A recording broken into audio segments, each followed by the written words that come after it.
여러분 안녕하십니까. 한강미라클의 한웅입니다. 정말 오랜만에 인사드리는데요, 제가 굉장히 고민을 많이 하다가 오늘 영상을 준비하게 됐습니다. 한 2달 전부터 7월 초부터 지인들을 중심으로 해서 최근에 심각한 미국 경제 상황, 미국 경제는 사실은 미국만의 경제가 아니죠. 근데 이 위기 속에 분명히 기회가 있습니다. 하지만 많은 분들이 모르고 대처하시기 때문에 그 기회를 놓치게 되는 거죠. 오히려 기회가 아니고 재난이 될 수 있는 거죠. 2008년 서프라임 모기지 때 언임플로이먼트 레이트이 올라가고 부동산, 주식, 은행 다 한꺼번에 무너졌죠. 근데 지금 그런 상황이 똑같이 도래하고 있는데 어떻게 이렇게 역사가 반복이 되는지 The Big Short 영화를 한번 보시기 바랍니다. 그 당시 상황을 실제 인물들과 가상인물들을 섞어서 만든 영화인데 굉장히 재미있게 다루었습니다. 그때나 지금이나 안타까운 것은 언론이나 미디어에 나와서 이야기하시는 전문가들이 어쩌면은 알면서 모른 척 아니면은 진실을 외면하고 있는 발언을 많이 하는 것 같습니다. 거짓말을 하는 것 같습니다. 솔직히 말씀드리면 사람들을 바보 취급하고 있습니다. 2008년도에도 마찬가지였습니다. 똑같았습니다. 그때도 미국 경제는 튼튼하다, 부동산, 하우징 마켓 문제 없다고 그랬습니다. 하지만 어떻게 됐습니까? 곧 얼마 안 가서 다 무너졌죠. 저는 분명히 지금이 굉장히 큰 위기라고 생각을 합니다. 감방에 가야 될 CEO들, JP모건, 도이치뱅크, 골드만삭스, 뱅커들은 오히려 일반 서민들 텍스 낸 돈 가지고 베일아웃 받아서 보너스 파티를 하고 결국 손해본 건 일반 서민들 뿐이었습니다. 지금 이런 상황이 또 벌어지고 있는데 대부분의 사람들이 모르고 있습니다. 정말 속상합니다. 여러분들 깨어나십시오.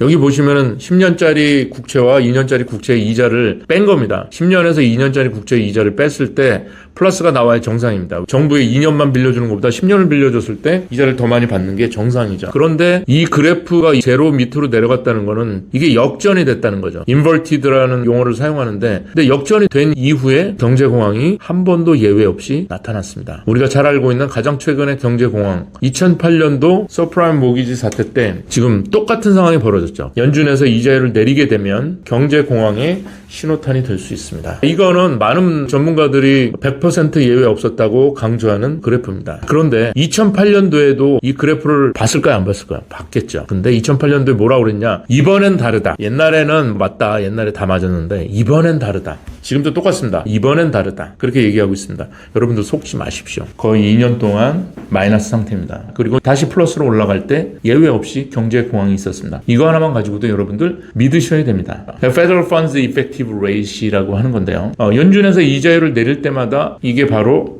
경제 공황의 신호탄이었습니다. 예외가 없었습니다. 2001년도의 상황에도 이랬습니다. 그리고 2008년 예외 없이 경제 공황 전에 연준에서 이자율을 내리는 것을 신호탄으로 해서 경제 공황이 있었습니다. 근데 2020년 코비드 상황에서도 마찬가지였고요. 자, 지금 어떻습니까? 지금 9월 달에 연준에서 이자율을 내리겠다고 공언을 했잖아요. 이게 바로 신호탄이 될 수 있습니다. 결국은 시장과 여러 압력을 받아서 내리게 됩니다. 제롬 파월 지금 연준 의장이죠. 뱅크가 이제 아마 아웃 오브 비즈니스 할 수 있는 이유가 생길 거다. 왜? Commercial Real Estate Loss. 지금 커머셜 부동산이 굉장히 위험하다. 2024년 3월 7일 날 한 이야기입니다. 자, 그 다음에 또 이런 거 한번 볼까요? The probability of a recession now stands at 35%. JP모건에서는 지금 그 경제 공황의 경제 위기에 들어갈 수 있는 확률이 35%다. 뱅크 오브 아메리카는 25%다. 이런 이야기가 심심치 않게 나오고 있습니다. 제가 보기에는 이거보다 더 높은데 조심스럽게 이야기를 하는 겁니다.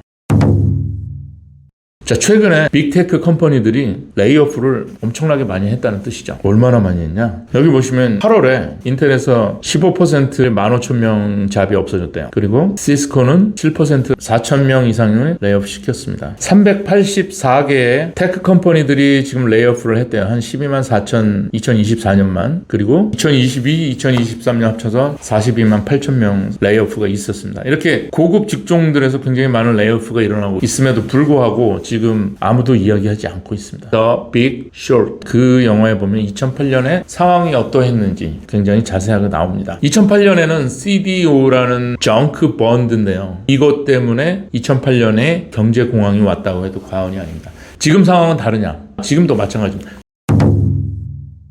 네, 지금 이게 은행을 무너뜨릴 수 있는 상황입니다.